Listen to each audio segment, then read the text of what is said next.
So the first thing is, I don't think people take big enough swings. So whether it's my students or it's other people. And so I think no matter what type of business you're trying to build, you have to say, how do I build this so that it hits a home run? And that home run is not a job. Like, don't start a business to have a job that you're in control of. Start a business to solve a problem, like a serious problem. I think a lot of people go, well, I've always wanted to have coffee shop, bar, restaurant, auto shop, etc. So I think I'm going to do that. And like, I just don't think that's a good enough reason to start a business. I think you have to see something that's out of whack in the market that you want to change. I'm Brandon Reed, and you're listening to Ready, Set, Startup, a podcast that brings you industry-tested perspectives from leaders working in all areas of the startup lifecycle, so you can learn from the wisdom that they've gained over years in their fields of expertise and apply it in your own entrepreneurial journeys. Let's get into it. On today's show, I'm talking with Tom Chapman, co-founder and CEO of Peeq Pro.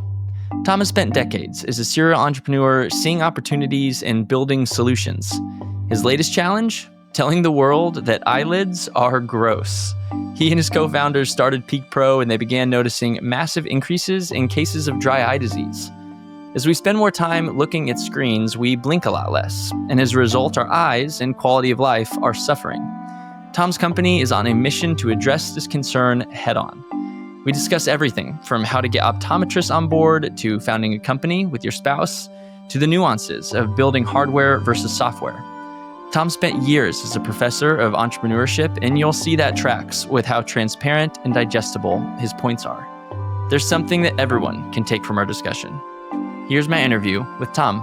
All right, guys, we have Tom Chapman on the call with us today, joining us on the podcast. Thanks so much for being here, Tom. Thank you. I'm excited to be here. Awesome. Well, let's just dig right in. Let's get going on the questions here and making our way through them. Let's start first with I like to take kind of a broader look at things first before digging into you, your company, what you're building now.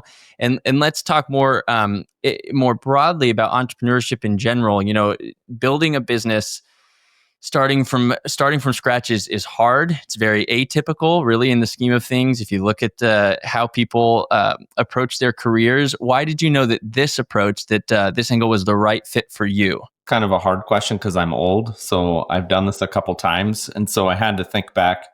So when I was probably about 25, I was leaving a company that you've probably heard of called Enron, not necessarily by chance. And I was driving with my mom. I live in Nebraska, so I was in Texas at the time, had come back. So we were, I think, driving home from the airport. I was like, I'm thinking about starting something.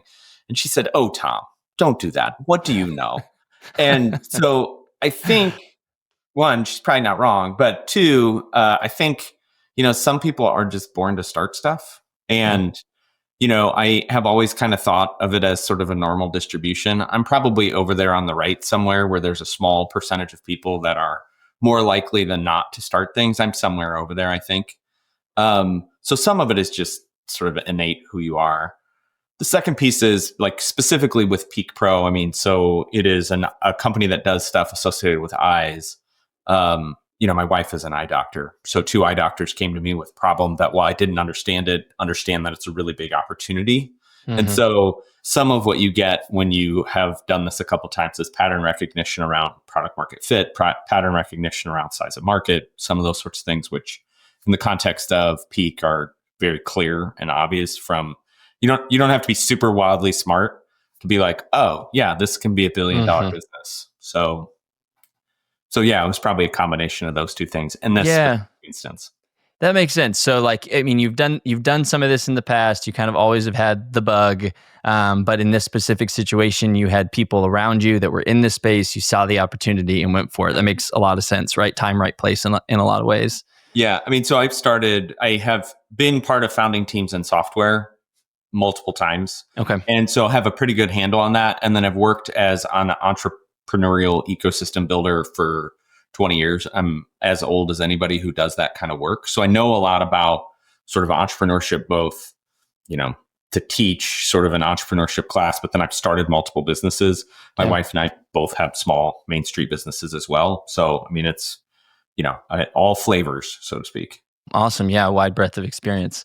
And as you've built that experience, Tom, what is one gospel truth that over the years you have held really firm to, that you've had to kind of open that grip of and rethink, reform, reshape that gospel truth into something else as you've gained that experience? This might be just because I'm older, but I think ethics are one of those things that kind of constantly require refocus and knowledge.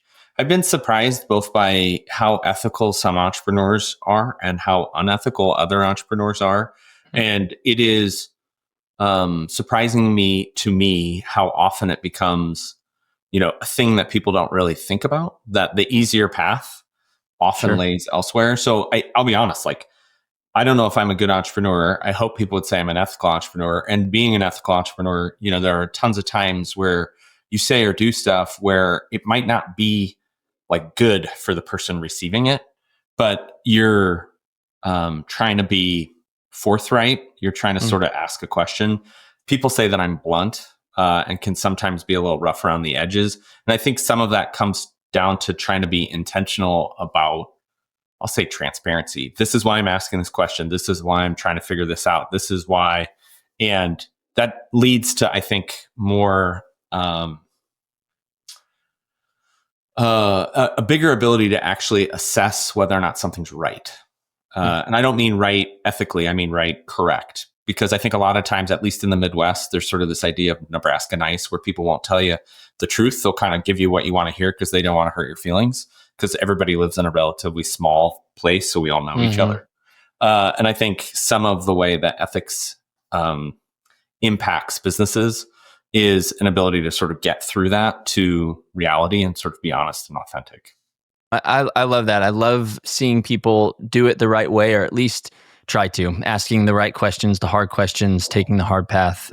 That's really, really neat. And I love your thought of how that takes constant attention, constant refocus, and just intentionality and thoughtfulness to make sure that you're taking the right path. That's great. You've mentioned you've built a couple companies. You may get into a couple of those here in a bit, but as you've done that, think through a really big bet that you had to take in any one of those ventures when building those companies. And did it pay off? What did you learn? Again, I'm old, but not that old. So, I mean, there's three really types of bets, I think, that are out there. You could take a bet with money, right? So we've put a lot of money into Peeq. We invested in Cheryl's practice. Like, we've done some of those things. And, payoff is always about what your expectation was. So, kind of like the Monty Python, I'm not dead yet. So I guess it's going pretty well. Time is the second thing. And time is, you choose, opportunity cost. I'm going to do X, not Y. And I think that's the biggest one that people don't appreciate with startups. So, like, I can't tell you the number of people that come up to me today and are like, oh, so you're not really doing the consulting thing. You're kind of full-time on this Peeq thing, huh? And it's like, I've been full-time on the Peeq thing for 3 years. Yeah. So, I will occasionally have a consulting client, but I wake up in the morning and think about it. I go to bed. I wrote a LinkedIn post about when you're really all in on time, it means you can't unhook yourself from the business in the way that I think a lot of people, when I was doing other things, I could go home at, 5:00 on a Friday and be like, great, I don't really have to think about this for a couple days. It isn't that I don't want to do that. I actively do want to do that at times because it would help me sleep and it would help me. It's that, like, when you're that engaged, it's really hard to unhook.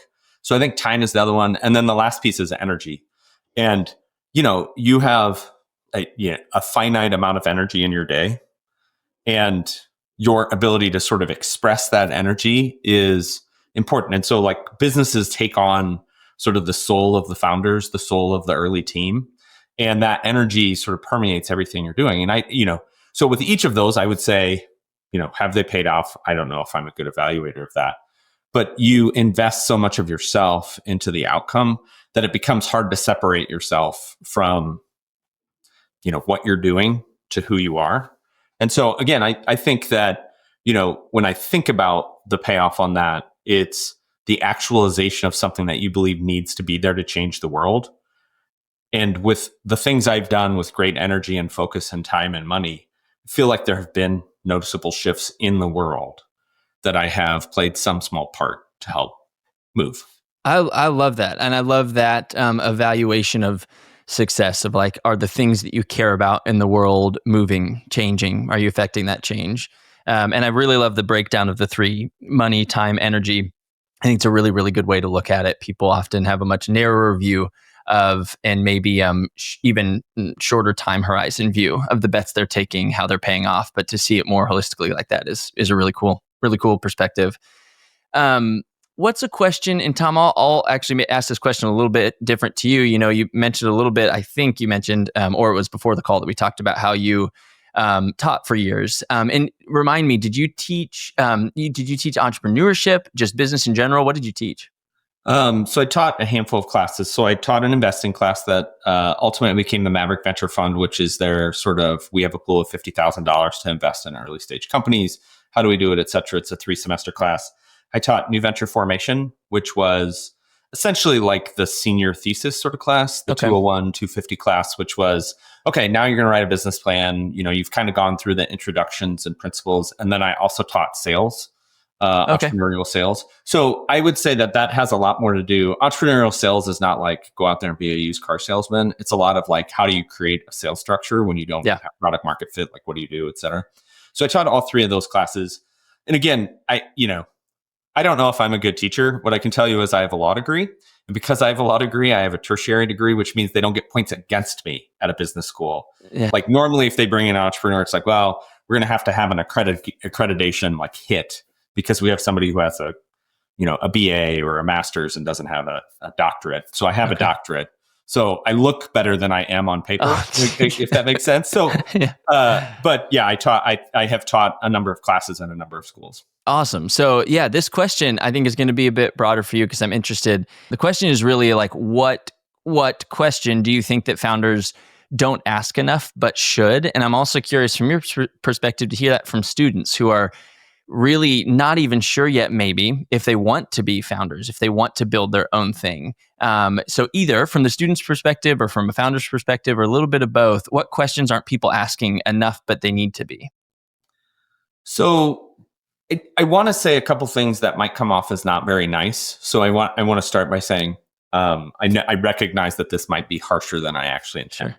So the first thing is, I don't think people take big enough swings. So whether it's my students or it's other people. And so I think no matter what type of business you're trying to build, you have to say, how do I build this so that it hits a home run? And that home run is not a job. Like, don't start a business to have a job that you're in control of.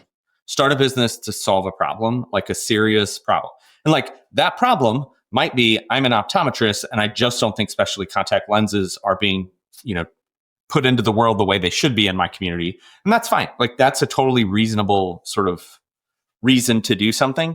But I think a lot of people go, well, I've always wanted to have coffee shop, bar, restaurant, auto shop, et cetera. So I think I'm going to do that. And like, I just don't think that's a good enough reason to start a business. I think you have to see something that's out of whack in the market that you want to change. The second thing I would say is, no matter what business you're starting, is this the sort of thing that you can do for the next 10 years and be happy? And what I mean by that is like back to the earlier, kind of question and thing we were talking about. It's like, you're going to invest a lot of your time and energy and like your soul into this. Is this a thing you want to invest your soul in? Or is it just like, well, I'm an entrepreneurship major. Well, I'm 25 and I'm not really sure what I want to do. I kind of like coffee shops. I'm going to do that. It's like, no, you got to be like, hey, I'm going to be here for 10 years. And, and that goes beyond kind of you. It goes to your relationships. It goes to the people in your life. It goes to all those other things where are they willing to walk the road with you? And I don't think people always get the buy-in of their partner, children, et cetera, when they're doing stuff. I think frequently they just sort of like wander in and go, oh, wow, this is really hard. I don't know that I thought through how this was going to affect my partner or my parents or whoever. I think that is really good. They're specifically the idea of they're connected. I feel like the not taking big enough swings and perhaps just stepping into this because you're looking for a job. I feel like if you are not looking to solve a bigger problem, to your earlier point, to affect change in the world in areas that you're passionate about, that you probably won't swing big just to start. Because like what, why push that hard? Why bet that big? Why take those risks and go through that struggle if it's just to have a job? I think that's a really wise perspective to say it's going to be a lot harder than that, right? It's going to be, if you're doing it the right way, it's going to be a lot harder than just giving yourself a job you have control over. It's not just that it's going to be harder.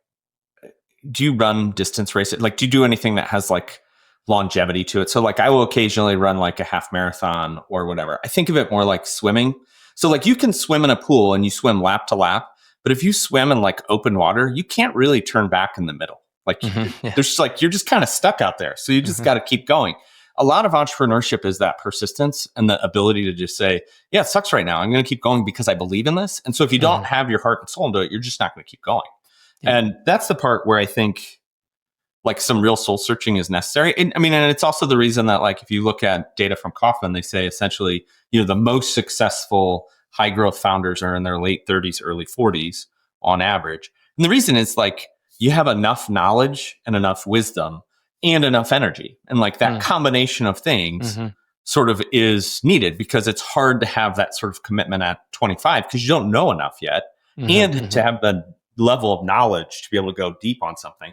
And conversely, you don't have the energy when you're 60. Yeah. That isn't to say people who are 60 and above can't start great businesses. There's a bunch of really good case studies of that happening, nor is it to say people under 25. I just think in general, like when you kind of look at that normal curve of entrepreneurs, you need to go, my son wants to be an entrepreneur. So I kind of give him this advice. I'm like, go learn something deeply first.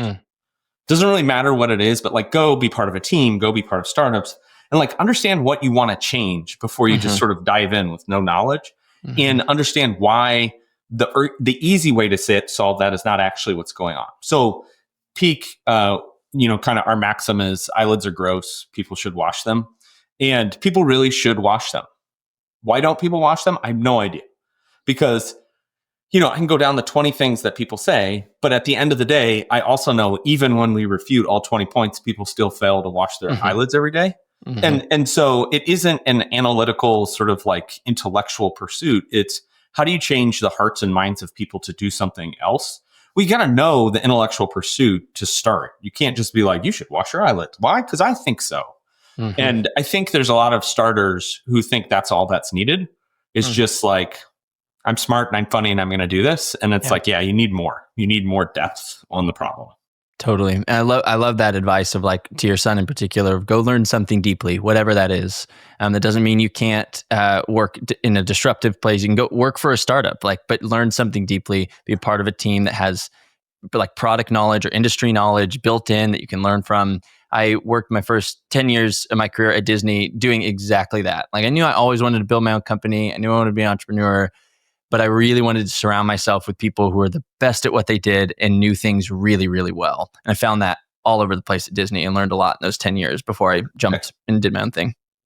I don't know anything. I mean, I do know stuff about eyelids now, but I'm surprised at how I can have a conversation with an eye doctor now in my limited, like my very small window, and know more than they do. And it isn't because I'm smarter. It isn't because I'm presenting myself into their stuff. It's just like all I do all day is think about eyelids, washing and like why stuff works, etc. And they're thinking about all the other stuff. They're thinking about floaters and vision correction and contact lens port. And I don't have to worry about any of that. I have to worry about like this really narrow stuff. So I'm reading the clinical studies, and and the point of that is part of what you learn is not about eyelids. It's about how you know when you have the depth necessary to have a conversation with somebody. So like a lot of what I did over time was figure out, oh, you know what? I'm not a complete idiot. So like when it comes to sales and product market fit, it's a unique skill set, but you can't really learn it in school. You have to go do it with people and be like, oh, they really screwed that up. They didn't have enough, they really didn't know how to do some of this stuff, even though,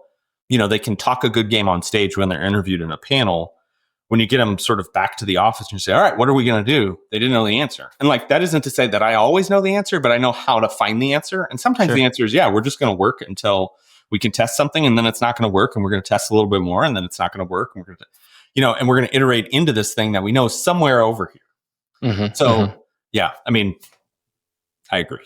Yeah. Well, we're kind of naturally shifting into Peeq and what you're doing there. And I want to kind of take us down that road. I'm going to skip a couple kind of questions ahead of kind of how I had this structured, because I want to keep going with this thread of thought of how you touched on the topic that I think is very interesting of like, even what you talk about eyelids and talk a little bit more about what your solution is and what you're building at Peeq first. Yeah. And then you've you present this problem, and even if people understand it, even if you lay it out for them and they say, oh yeah, that makes sense. Ew, that is gross.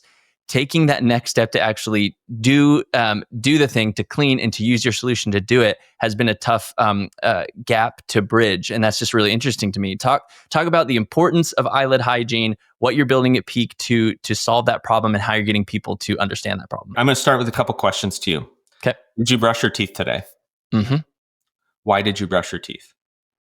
Ooh, I want to answer that for real. That's a good question. Because is it broader than just because I've always been told to? Well, I don't like the feeling of them when they're not brushed. I know that if I don't brush them, that there will be consequences, and then I'll have to pay for that later. Those are two basic ones.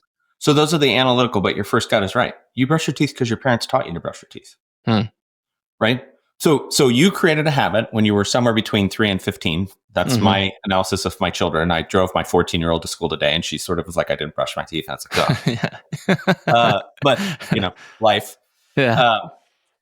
Within that, we learn these behaviors really early. And so then changing that behavior is really hard. So I can make all sorts of analytical sort of arguments about why you should wash your eyelids. But did you wash your eyelids today? Mm-mm. No. And I almost never, not literally never, but almost never talk to somebody that has. So we're on a screen right now talking to each other from a distance, and you're blinking 7 to 10 times a minute, although you're blinking frequently now that we're talking about eyes, but 7 to 10 times a minute. You should be blinking about 20 to 25 times a minute. So think about how much time today you're spending on a screen. Probably a lot is my guess. Yeah. That whole time you're not blinking enough. Now magnify that over the last 15 years, 20 years, however long you've had a smartphone. Just more to look at and focus on that I don't want to break my focus by blinking? It's just your brain is set up like on that near focus. Hey, pay attention. This is something important. I can go through some of the physiology, but it's not, you just don't. Yeah. So, and like, if you go through and look at like a Vision Pro, an Apple Vision Pro, you blink 1 to 4 times a minute. Whoa. So like this is getting worse, not better. Like we're not suddenly going to all go, oh yeah, but we've trained ourselves to blink more. Like you really can't. So we have to do something else. The point of this is that's not a hard intellectual thing for me to explain. You go, oh yeah, that's probably right. Like if I believe that I don't blink as frequently, that probably has some consequences. And the consequences are grave. Vision loss, corneal ulcers, can't wear contact lens, can't sit in an air-conditioned room, can't drive at night. Like all these things are coming to a theater near everyone. So we went from 3 million people in 2000 to 40 million people that have dry eye disease, and 70% of the adult population of the United States has the precursor. So essentially, everyone that has a smartphone is going to have dry eye disease. And the solutions are easy. Wash your eyelids, wear a warm compress. That's it. Like, yeah, fish oil is good, but it's additive. Yeah, it's better if you do the 20-20-20 rule. It's better if you drink water. It's better if you lose weight. It's better if you do all these things that make you healthy. But like at the end of the day, if you wash your eyelids, they will feel better. And yet it will be very hard for me to get you to change your behavior. So, and we know this because we have doctors who talk to their patients all the time about this. And our intervention has transformed the way that they intervene. And it's so simple. Number one, they got to have the right products because there's some specific things about your eyelid chemistry and kind of the ecosystem around your eyes that you just need to wash with tea tree oil or hypochlorous because you got to kill mites because you get an infestation if you don't blink. There's a bunch of stuff. But, yeah, it's gross. Eyelids are gross. Eyelids are gross. So within that, they'll talk. And if all they do is talk to you, your likelihood of success is about 2%, meaning you'll go buy the right product and you'll wash and wear a warm compress or do whatever they're recommending. And there's like, I'm making this simpler than it actually is. There is a little bit of like iteration depending on the state of your meibomian glands and how old you are and all these sorts of things. So within that, we have found that if the doctor hands the kit to the patient, the likelihood of them buying the kit is about 9 out of 10. Wow. So you go from like a 10 to 15% to a 9 out of 10%. And then, 90 versus I think it's 14%. And then the second thing is if we can get you to move this into your shower, your likelihood of successfully washing your eyelids every day goes up dramatically, 800%, just like straight up. And again, those are really easy changes. Like I didn't tell you to like, hey, you're going to have to do this for 4 hours. You got to do it 16 times a day. It's like literally you got to wash every time you're in the shower, every time you wash your hair, if you wash your eyelids, like you're going to see massive improvement over the course of about, 20, 30 days. Most people will come back to me and say, they feel so much better after a day or two. And the reality is nothing's happened. It's the placebo effect that people are like, oh, I'm taking an action, so I'm doing this thing. So functionally, that seems way harder. It seems way easier than it actually is. It's really actually very challenging to get people to change that behavior. So what Peeq does is we help people wash their eyelids, and we have a variety of stuff. Some of it's over the counter from vendors you would know, Allergan, Alcon, Bausch & Lomb, Optase, and some of it is our own stuff. We are, I'll call it technology agnostic. The one thing I will say is we have built the, electric toothbrush for the eyelid. So we have a patent on that, patent pending. And the thought process on that is there's a limited range of vibration speed that's safe for the eyelids. And so we have been really careful about making sure what we do both stimulates and, takes off makeup and does all the things that it's supposed to do with the tea tree oil that will help, kill the Demodex mites and things of that nature. So long story short, we've tried to solve this problem out ahead of people even recognizing it's there. And when you're somewhere between 1 and 50 years ahead of people, that can lead to all sorts of hard things, just in terms of market knowledge and all that thing. Totally. As I've really been thinking through, like, why would I not take that next step? We're having this conversation. Why would I not then tonight buy your product, look at any other solution and say like, all right, I need to do something about this. And I think one would be that I guess the consequences don't feel as immediate, maybe. Like, I'm not going to go to the optometrist in 6 months and they're going to say, oh, you have an eye cavity or equivalent of, I need to now do this thing to fix this or else it's going to be a real problem, root canal. Like, is this longer term? Does that seem to be an issue for people? So 2 things I'll say. Thing number 1, the number 1 reason people go to see the eye doctor is discomfort. People will be like, oh, I got new allergies. Oh, it's from, and they'll make some sort of excuse. It's like, no, you're not blinking enough.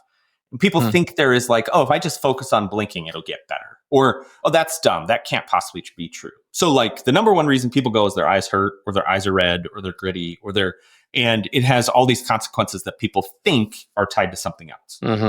So that's one. So you're not incorrect, but there's also a little bit of like, yeah. The second thing is there are points in our life where there's like this like curve of like, oh crap, that got really bad. Menopause. So perimenopause to menopause is a dramatic shift in your hormone levels, specifically androgens. And those androgens, so testosterone, et cetera, cause a massive shift in how your meibomian glands and lacrimal glands work. And like hormone replacement therapy actually isn't built to solve this problem. It's built to solve other things.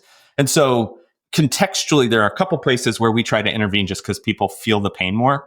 The thing that is the scariest part of this for me is there's been 3 different studies, 3 different countries, like huge ends, and all 3 of them said huge degradation of quality of life, like massive. And if you read the study, it makes sense, but it's kind of like I would never be able to say, hey, this is why this is going to happen. As you get older, you lose your friendships because you can't go out at night. You can't sit in an air-conditioned room. You can't drive. Your eyes hurt so bad that you just want to close them early. So, you're already tired. You close them at 7:00. You just don't have friends. So there's this, it's like a cliff at age 70 where people just have a terrible quality of life with severe dry eye. And we talk to enough people now that like my experience has been, I'll give a speech and, so the speech will sort of start like eyelids are gross. You should wash your eyelids. And then I'll start explaining stuff. And people will start rubbing their eyes. And then, everybody will have their head down. So I'll be giving a speech usually to the top of people's heads. But afterwards, I'll have at least one. And it's usually like a 50-year-old woman come up and be like, thank you for talking about this. Because people do not understand how bad this is. So we were part of the Techstars class in Fort Worth that graduated in December. And there was a woman, the sponsor of like one of the receptions, came over and she's like, you are the only person I want to talk to because I have such severe dry eye. I have not been out after work. She understands. Yep. And it's like, that happens all the time for us.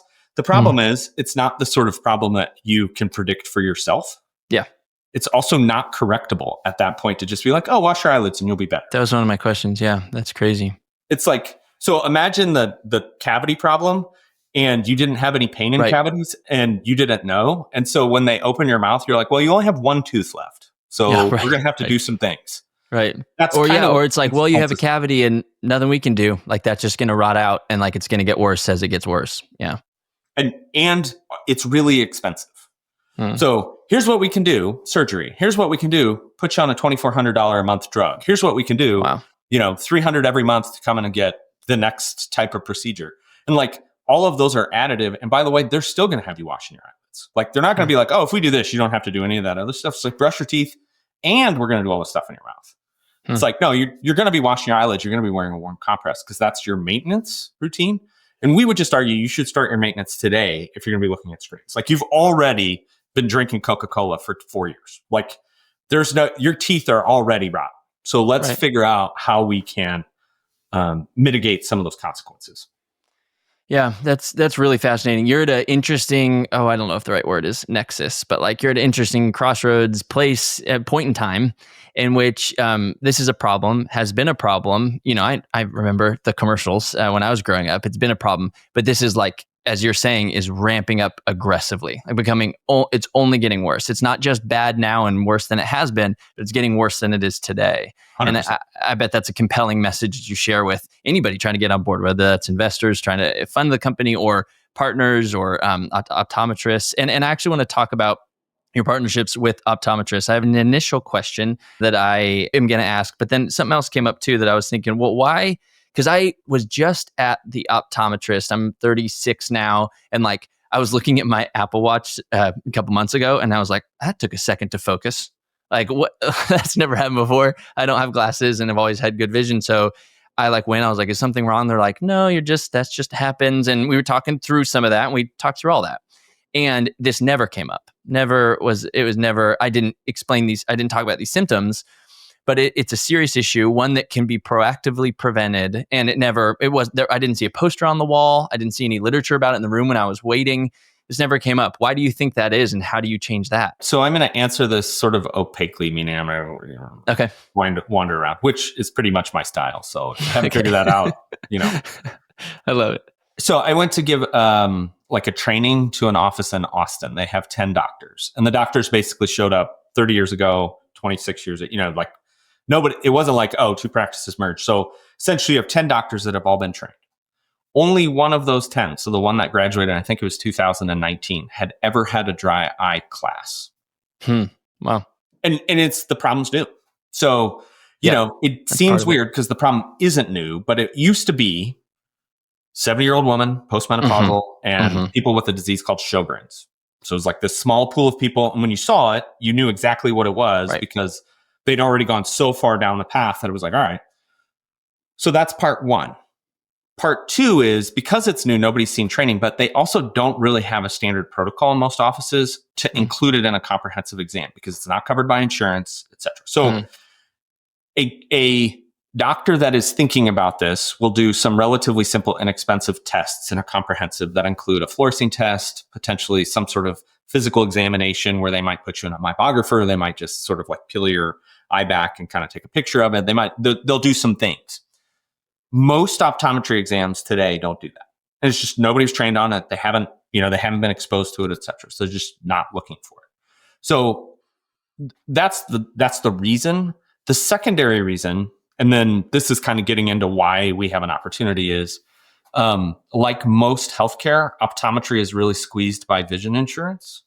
So please don't take this as a negative towards vision insurance. Vision insurance is a good benefit. It helps with a lot of things, but it is really screening insurance. So its intent is to say, you have a medical problem, we're going to shift you over to your health insurance.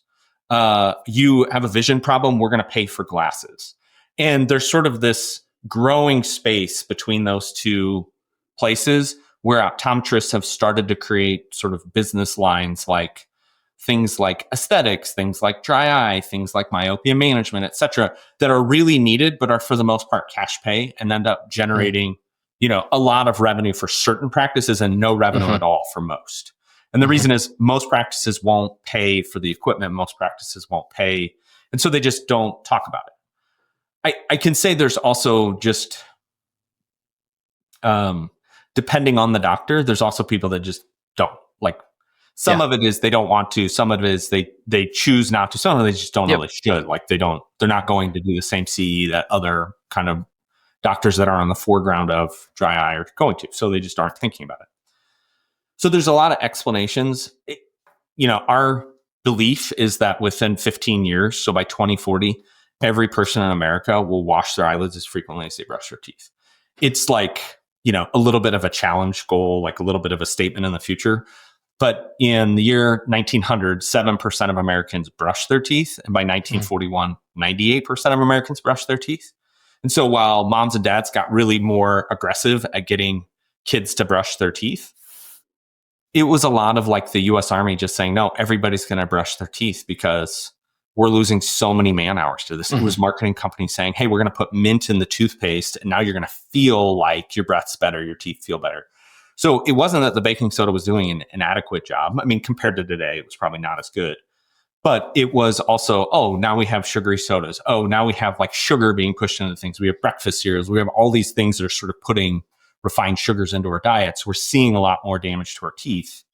Plus specific actors saying, we have to do stuff here. And like, we're seeing that in the optometry and ophthalmology space, where it's just getting so bad that everyone has a protocol. So there's a group called TFOS that put out a standard protocol about 5 years ago that's called DEWS 2. And that protocol involves most of what I told you. And it essentially says, drink more water, do the 20-20-20 rule, which means look away.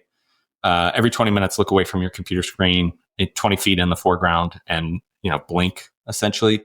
Nobody does that. Even the optometrists don't do that. But it's sort of the standard. And then eyelid hygiene, which always just says eyelid hygiene. Nobody explains what you're supposed to do. So it's really easy. Just use an appropriate cleanser, put it on your eyelids and do little circles. It's very simple. So, but, there's no training. At some point in the not too distant future, all those optometrists coming out of school today with the classes are going to displace the older optometrists. And it's just going to be part of what everyone talks about when you go to see the optometrist. Yeah, I think that's part of your answer for sure. Is like that you're saying like how we get them to buy in, how we get this to be something that people that's a part of the comprehensive, it's part of the exam, is like it will be inevitable. Well, is a piece of this. It's like it's gonna be such a problem. It's also like increasingly people are just recognizing their eyes hurt, which is come up with a solution. It's the number one reason people go, all these sorts of things. But it's also like, I don't see people using their computer screens and their smartphones less. I don't see, like, I see goggles at some point happening. And when they do, like, it will be more extreme. And you can see it in what people are writing about. So like you mentioned your smartphone or your watch. Apple already has come out with something that essentially says, if you are using your phone and screens a lot, be aware that there's a likelihood of myopia with younger users. And it's like, it's in their, basically risks. It's like, it comes at, they send a letter, they do all these things now that they weren't doing. And it's the same effect on your eyes, right? Your eyes are doing something unnatural, different than what we did throughout all of evolution. We're like, hey, in the last 20, 30 years, we're now doing this thing that causes us to act totally differently. Yeah, awesome. Yeah, that answered actually my initial question as well of kind of how you get them on board. We talked a lot about a lot of good things there. Let me also ask about, because you mentioned this at the very beginning, but you started this company with your wife. Is that correct? Yeah.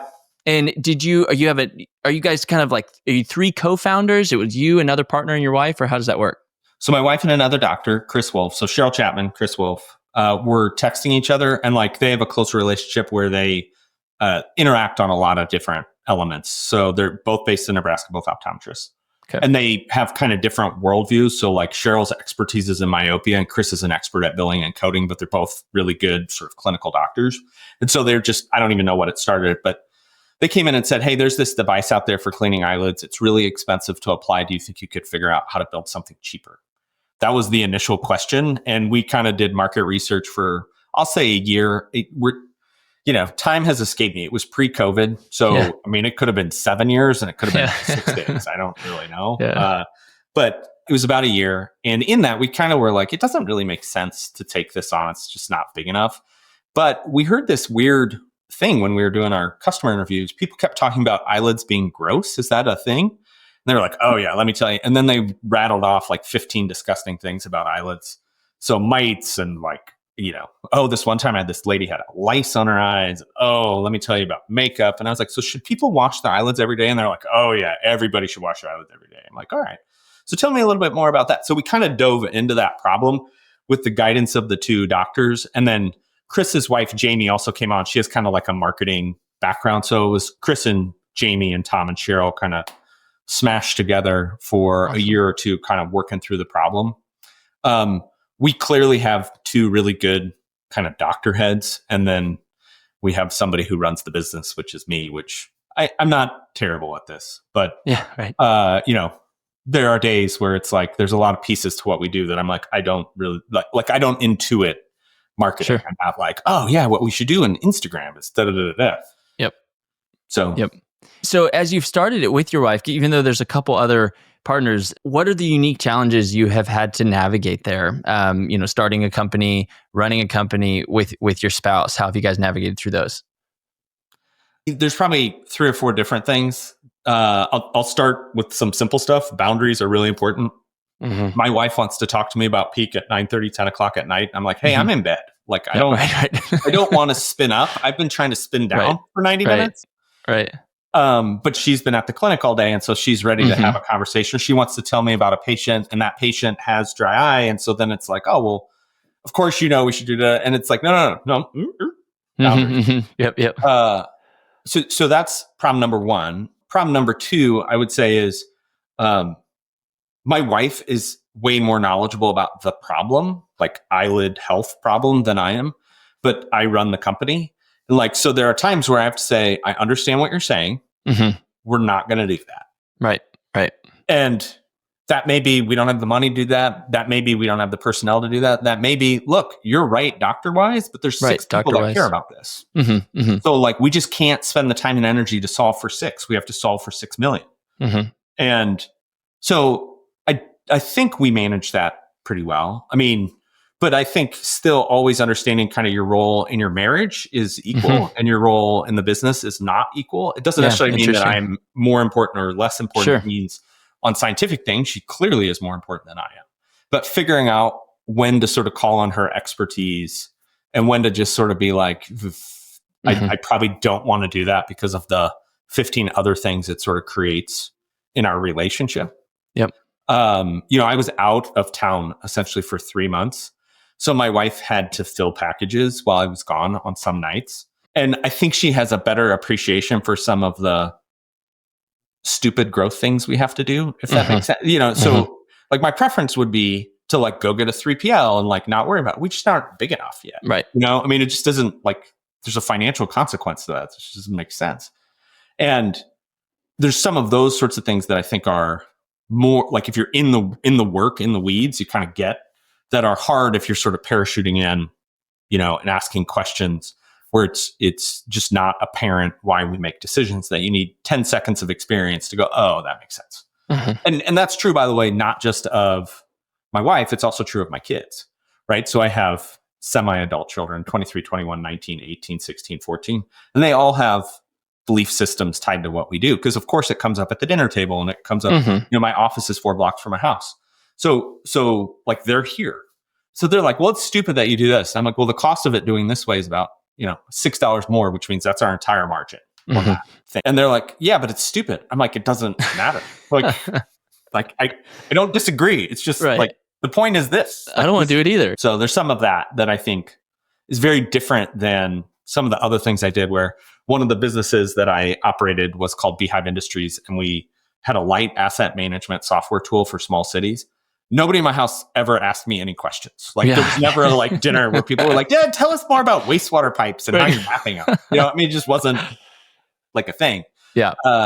And so, some of it's sort of the family business, not literally we have shareholders and all that, but the family is engaged, and that both spurs my wife towards things, but also makes it hard to draw boundaries and not sort of constantly have conversations about it. There are a lot of days that I'm like, hey, look, I don't want to be rude. I just don't want to talk about this. Saturday afternoon at 4:00, I just don't want to talk about it. You're not incorrect. It's not because I'm mad at you. I'm elsewhere right now mentally. So let me be elsewhere. It's good to hear when people are doing it and making it work. I think so often founders hear a lot of cautionary tales around starting a company, not just with your spouse, but anybody you're close to, any kind of family. And I always find it encouraging to find people that have figured out how to navigate that. Not that you've perfected it or figured everything out, but that you're making it work. You're navigating through those challenges, and you're making it work. I think that's neat. I think the other thing is perspective is really an important part of life. So I was at an NCAA basketball game 20 years ago, and the people sitting behind me were people I knew, and they were talking about how the business was more important than their relationship with their spouse. And it just made me sad. And they were talking about it in a way that like I could overhear everything. And I was not trying to listen, but just like I wasn't super happy about what was going, but like had no, it just was what it was. Obviously not everybody has the same marriage. Not everybody has the same relationship with their kids, etc. So I don't want this to come off as super judgy, but at the end of the day, my life is going to be measured a lot more by, was I a good husband and a good father? And, did I show up to my kids' registration this afternoon and like go and help them choose colleges and all that? Yeah. Like it's probably more important longer in my life that is than, that isn't to say I don't care deeply about Peeq. It's just like, of course, Peeq is the work I do. Like this is like why I do the work. And it's like the why matters more than, the what. Totally. I think the reason you bring that up is absolutely true, that people that often don't have that perspective are the times it doesn't work. Like people who lose that perspective, who the scale is weighted incorrectly, and they weigh the wrong things more importantly, and that can cause the imbalance. I also want to make sure I say this: failure's super hard. So I have had businesses not work. It's really, really hard, and like. It's very easy to blame yourself or to blame others as to why it doesn't work. And sometimes you should. Like sometimes it was your fault. You went in too early, et cetera, et cetera. It was that person's fault because they didn't do this thing.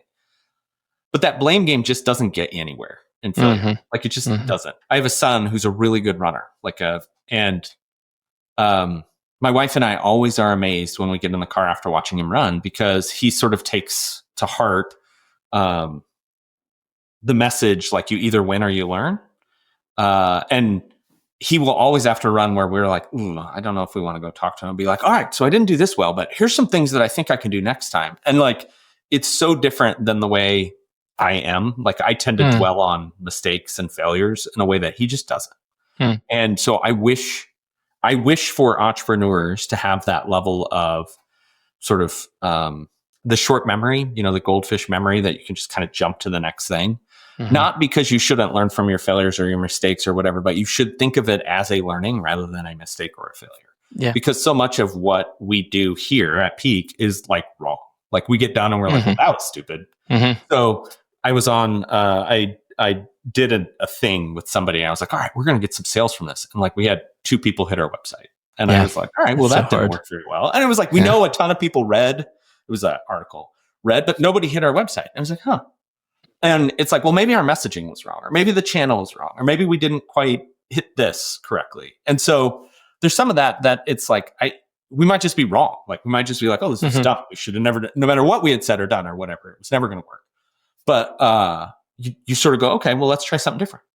Having grace for yourself, not that you don't learn, but that you have grace and learn to move on, I think is important. Let's talk a little bit. We've talked around a little bit, but the solution you built, the hardware you built, the thing you actually built to actually work on your eyelids and do that cleaning after you've convinced somebody that, hey, it's gross and you need to do that. Talk about it. How did you go about that? Because I think a lot of times in startups, specifically with technology startups, which is a lot of what I do on the show, hardware is not a part of it. So how was that a unique learning for you, and how did you navigate that? Well, I'll say we're in the middle. I wish I had great solutions that were like, here's the 20 things. All right. So I live in Nebraska, and there's things about Nebraska that are great. So one of the things that's great is we have a grant program called the prototyping grant. So we can basically spend a certain amount of money and then get $2 from the state to spend additionally. So it's like if we spent 50, the state will give us 100. So we have 150.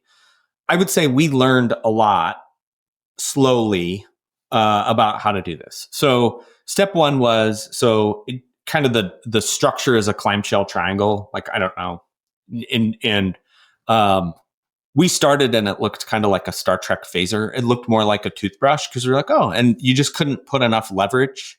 And it wasn't that you were like trying to smash your eye. It was like you just couldn't quite get into certain places. So we iterated through that. So like step one was just like the design of the device started more with an idea where we're like, okay, well, we want some form of device that will, clean your eyelid. So it was get makeup off, debride, do some of these things. and like I'm not making a medical claim right now. So I want to be like, we just started over here and we're like, all right, here's what we're trying to do. It took probably a year of us fooling around. And that didn't include what materials should you use, the electronics, like how do you make it less expensive, like all these other kind of learnings when you get into manufacturing. It was literally just, can we make a device that actually does the thing we want it to do? And, so you build something, you 3D print it, you basically make 10 of them and you hand them to people and you say, okay, go over to that sink and we're going to watch you try to do this. And like, you learn all sorts of dumb stuff. So like the first thing we learned was we needed to have a sponge because people were trying to take off their makeup and they could break up their makeup, but the makeup wouldn't leave their eyelid because it would re-stick to their eyelid rather than. And so the sponge provides immediate absorption. So that was one. We learned that the tea tree oil helped take off false eyelashes, which is bad if you have on false eyelashes and want to keep them on, but great if you want to take them off.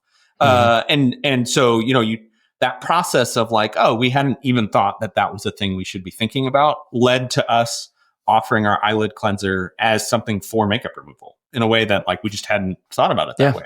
We learned in focus groups that women want to do it before bed and they're feeling anxious and that lavender was important because it helped them sleep. Like so each of those steps were a combination of like customer and just like literally, can you build it? Like, can this thing be done in a way that we think we can do it? And so there's like the physical hardware iteration. And then there's like, is the customer responding the way we thought they would?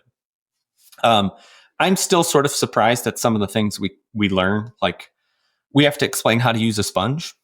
That was not something on my radar screen. I was just like, well, people will be able to figure this out. It's like, nope, you have to like, here's what you're going to do. This is how it works. Yeah. So, all right, that's part A. The second part is, okay, now we have a device that we think kind of sort of works and we want to figure out how to manufacture it. We could not find anybody locally. So we spent a lot of time going through, and there's probably 10 people that can make a resin injected mold. So in between plastic injection molding and 3D printing, sort of this in-between space that allows for a little bit more flexible manufacture. So you can change your molds and things of that nature. So you make more of them, but you do like 1,000 at a time instead of 1,000,000 at a time. And so we found a group out of Indianapolis called Catalyst who's helped us with resin injected molding. We needed to find somebody to design. Basically, we have a microchip. We actually have 4 microchips on the inside. And people are like, oh, this is super technical. What does it do? It's like, it literally just regulates electricity so that you don't burn through the battery every time you wash your eyelids. Interesting. And so, there's some real simple, there's a real simple PCB board on the inside that does 3 or 4 things. It has a chuck that makes the vibration. It does a couple things.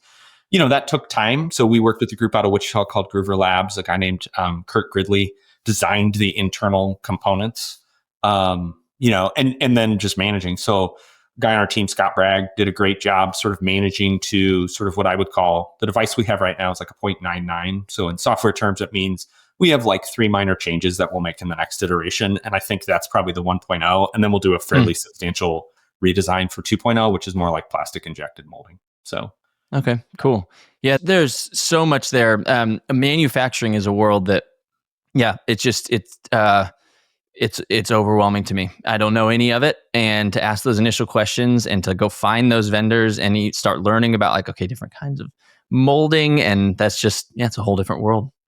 It is helpful when you find a good guide. So there's a guy, of course, whose last name I really can't pronounce, but it's Kilzewski. The company is Zewski out of Magnolia, Texas. Larry's been very good to us to sort of go, okay, that's a stupid question. You should ask this instead.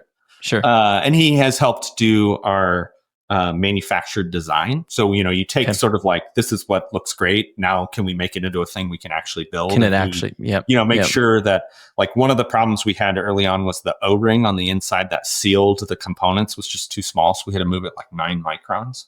It's like, I didn't know micron was a real thing. Like I honestly thought it was a term from Battlestar Galactica. So when he was like, no, it's a real thing. I was like, okay, cool. It's a real thing and you need 9 of them. Yeah. So crazy. That's crazy. Let me ask you kind of one more question before kind of going into some closing thoughts.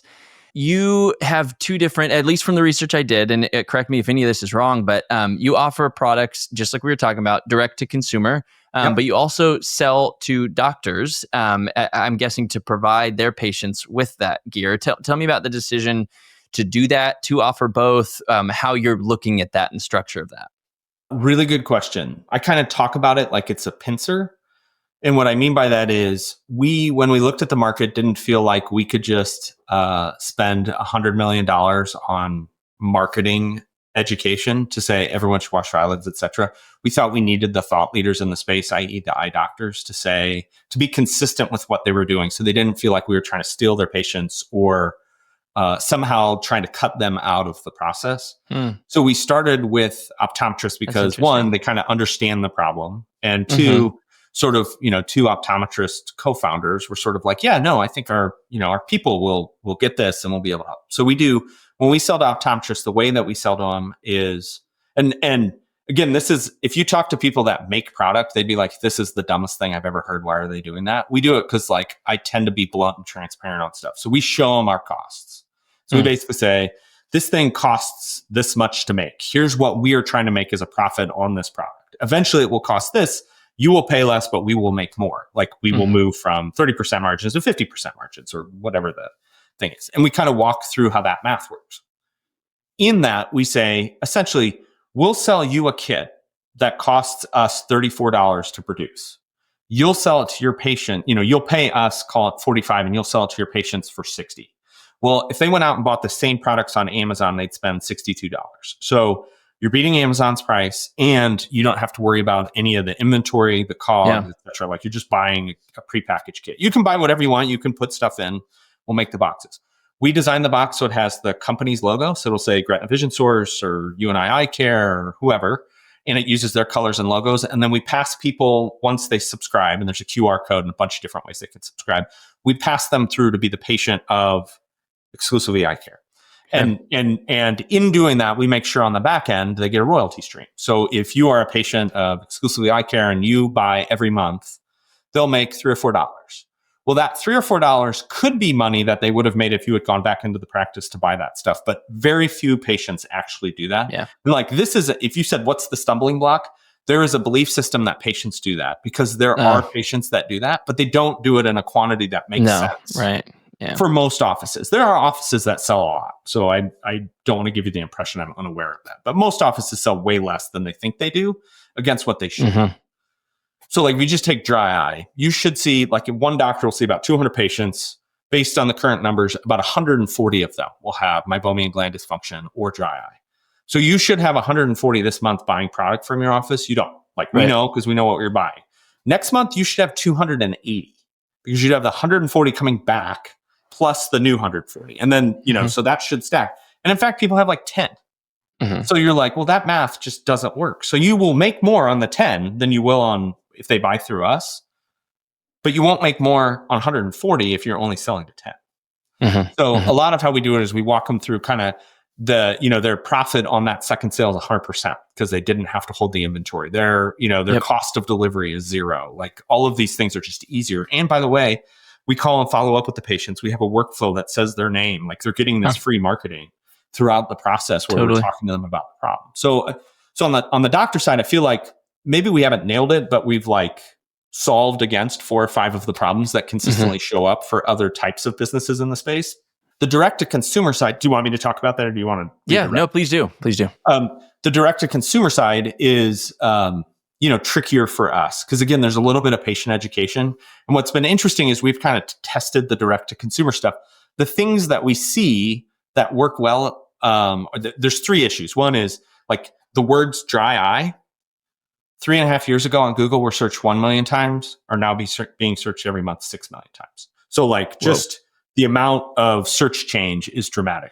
It's a super competitive term, but it's like unbaked, meaning there's terms like if you say dry eye Nebraska, like nobody searches it. Like literally doesn't even show up on Google. And so it's like figuring that piece of how to get business is tricky. And then the second thing is if you actually look what people buy, they buy weird products from us. They buy products that are hard to find at the drugstore.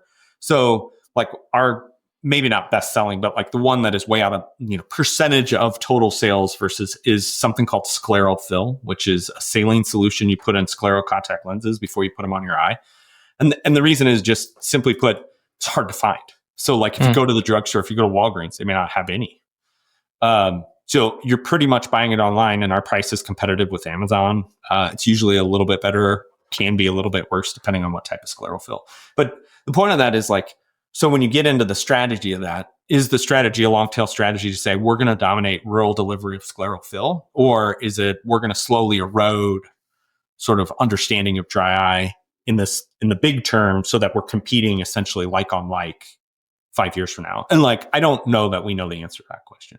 Yeah. I know we don't generate nearly as much money from that part of our business as we do from the doctors, but that's like, we spend a lot more time on the doctors today too, because we still don't feel like we have enough traction, like foundational spread. So we're big in about 6 markets. We sell in every state, but we don't have huge cluster. Like, to give you an idea, we had 6 sales in Montana last month, and I could track it to 1 doctor. We don't have any doctors in Montana, but like, I called them and was like, this is super weird. We had 0 sales for 6 months. Then we had 6 in like a week and a half. I just called them and said, who's your doctor? Same doctor. And it was like the doctor had said our name to patients for a week, and that's what happens. Interesting. And that's part of why we target optometrists, because, and so we were trying to track her down to be like, hey, if you just sign up with us, you would have gotten a check for about $15, which isn't a lot, but like, you didn't have to do anything that you weren't doing already. Totally. Very interesting. There's such different angles on both the B2B and B2C sides, and it sounds like there's a lot of opportunity in both. So it makes sense you're spending time in both. And I hear all of what you're saying with the B2B and why it makes sense you're spending more time there initially. So that's interesting. So many considerations. I mean, some of it, and like a little bit is for other founders, like you just get bigger checks too, right? So, sure. You sell one customer and you're getting $600 a month, as opposed to you sell one customer and you get $60 every 2 months. Yeah. And it's like, well, if you have 1 hour and you can only spend it on one of those 2 groups, spend it on the one that's going to write the bigger check. That's right. And like there's so many things, but one in particular that really stood out to me of like, oh, that would make sense why you're going to optometrist first and spending more time there, is like you have a trusted source baked in. Like it is so much more valuable to get your optometrist telling you should really consider this than to read a website and say you should consider this. So that's plus Cheryl and Chris are very well connected. So like I would be lying if I said we don't have a real leg up. Totally. Just call any optometrist in the country and be like, yeah, you can do this. Yeah, totally. I mean, as you were considering, I'm sure at the very beginning of like, do I do this? Do we build this? I'm sure that was a big piece of it. It's like, well, we're connected. Like we have these connections in this space, and yeah, that's really valuable. Let me move to some closing questions here. I think these are really helpful to help kind of give a perspective on how you think, how you approach building a business that can be really insightful for people. Imagine, Tom, that you kind of woke up at the start of your career. You have the knowledge and experience that you have now, but you only have like $1,000. You don't have much money. You have a laptop. Where do you start? How do you spend that kind of first week of your new start? It goes back to what I said earlier about my son and kind of giving him advice. I would say, even with all of my knowledge, $1,000 isn't going to get you very far. Like you probably got to go and like put in some time and energy towards the thing that you now recognize. So like I have 2 other business ideas that are sort of sitting on the sidelines.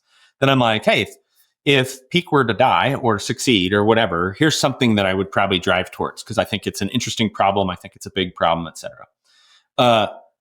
It would cost $100,000 to really drive towards that because it's just time, money, energy, all those things are expensive. And so one is if somebody said to me, if my son said, I'd say, look, you need to be prepared. So when I was consulting with startups, I would always say, it's going to cost you $3,000 to work with me. And they'd be like, I don't have $3,000. I'm like, it actually won't cost you $3,000 either. But if you don't have $3,000, you shouldn't do this. Because the point is your ability to pay me is less important than what you're actually going to pay me. Because if you don't have the money to take advantage of what you discover, it doesn't really matter. All right. So totally. I say that. The second thing I will say is I spend some time on Twitter/X, and there's been an ongoing sort of conversation about, you could start a business that you use these 3 tools and you can basically code something from scratch and get it up and running in 6 hours and do all that. I'm not sure I have the knowledge set to do that, but like I imagine that there are things. But again, I think you should take a big swing at changing the world. To take a big swing to change the world, you need to be invested more than a laptop and $1,000. Like you need to be prepared for what it's going to do to your life. And it's like that should take time. Like you should discern, you should do all these things. So maybe what I'm saying is like, if I woke up, I hope the wisdom that I've learned would cause me to sit on my hands to aggressively be patient. until I was in a spot where it was a little less scrambling. I love that term, aggressive patience. That really resonates with me, actually. It would be probably for you less of like, all right, where do I go spend this money? And like, maybe how do I feed myself with this 1,000 while I sit on these thoughts, figure out what to do next and how to take a big swing, which Correct. makes a lot of sense to me. Yeah. Now, the stupid idea I will tell you is I really want to start a gluten-free, I have celiac disease. I really want to start a gluten-free restaurant called Gluten Free Awesome in like kind of a trendy part of Omaha. It's called the Old Market. So my dumb answer is that's what I would do, which is not a good way to make money, et cetera. That's assuming that I've been wildly successful and can just sort of blow money on gluten-free hamburger buns. But stupid. That's awesome. That's awesome. Well, lastly, Tom, what's one tool or quote or book that you found really indispensable for you, either personally or professionally over the years? All right. So I don't have a great answer. Here's my not great answer. We do these languages, the 5 love languages, and one is called words of affirmation. Like the thing that matters, like that I've noticed in my life is when people that love me say, I love you and I'm proud of you. And like literally that's probably the real answer, which is my wife consistently says, this sucks, I'm proud of you. As opposed to like some random third party, et cetera, that totally probably is the answer. And like I read a ton. Like last year I read 141 books. Some of them are not to be mentioned because they're disgustingly stupid. And some of them are like, real books. And there's books that's like, oh, the sales acceleration formula is great. Or, 0 to 1 is great. Or, I put on my LinkedIn, I put a article from Michael Porter called Clusters in the New Economics of Competition. Like I can give you like lots and lots of data that people should read. But at the end of the day, like you said, what actually matters? Yeah, what matters? My wife saying, I'm proud of you. Yeah, totally. I love that. It's incredibly personal, and I think it resonates so much and so much more than just like a cold recommendation for a book, which people often give. And I think that absolutely is true. Is like what has mattered and contributed more to your personal and professional progress, and it's people that you care about saying things that make you feel loved and seen. I think it's awesome. Well, yeah, Tom, this was great. This was invaluable. I am grossed out by my eyelids, which I'm sure is the whole purpose. You've conveyed your message clearly. Where can people kind of find what you're doing, the products you're working on? Because if people had the same feeling I did of like, whoa, I'm going to take some action here. How do they find you? Okay, so you find us at peeqpro.com. So peeqpro.com. And what I would say is if you're like, my eyelids are gross, but I don't know how to start, we have 2 ways to start. Our good solution is just our tea tree oil cleanser and some sponges. That costs about $25. In our better solution is to add a warm compress and some eye drops. So if you are feeling symptoms, add those because it will help you feel better immediately. Don't buy the big bottle until you've washed your eyelids for 5 or 6 days consecutively. But once you are doing this on a consistent basis, you can get to the point where taking care of your eyelids costs less than brushing your teeth. So don't be thrown off by going on there and being like, this costs $50. The point is like anything you do to get started is going to cost a little bit more. But the key is get it into a habit. And once it becomes a habit, it's way easier to sort of go, okay, now what can you spend to like continue being good at this? Right. So peeqpro.com, that's where I'd start. We have a little guide that says good, better, best. But like, if you find something that's too expensive, you're just like, I can't get started, but I want to, email me at tchapman@peeqpro.com or tchapman@getpeeq.com. Okay. Either one gets to me and I will figure out a way to get you stuff. Awesome. Tom, that's great, man. And I'll definitely include those links in the show notes so people can have them directly there. I appreciate your time today, you sharing your insight. This was really great. Appreciate it. Thanks. Cheers. All right, bye-bye.